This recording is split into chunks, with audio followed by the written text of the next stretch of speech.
beri waa maalin ay qorrax soo baxdo maalinta ugu khayrka badan maalinta kaliya ee uu Ilaahay subxaanahu wa ta'aala u soo dego samada dunida sanadka oo dhan oo maalmaha kale ee sanadka Ilaahay wuxuu samada dunida u soo degaa qaybta dambe ee habeenkii halka maalinta berina uu soo degi doono maalinimo waa maalinta ugu badan ee uu Ilaahay subxaanahu wa ta'aala adoomadiisa naarta ka xoreeyo maalinta ugu badan ee ducooyinka la aqbalo iyo maalin soonkeedu uu dambi dhaaf kaaga dhigayo sanadkii tagay iyo sanadka soo socda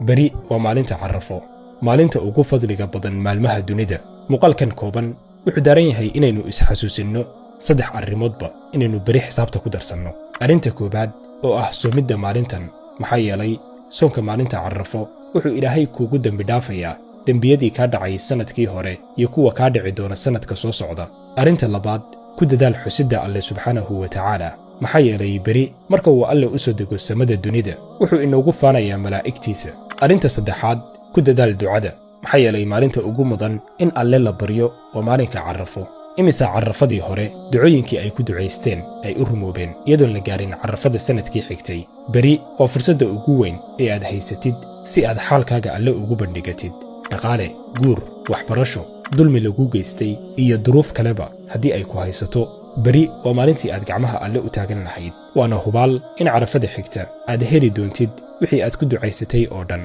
haddaba guntii iyo gunaanadkii muuqaalkan ha ilaawin inaad la wadaagtid dhammaan dadka aad jeceshahay si ay kaala faa'iidaystaan maalintan fadliga badan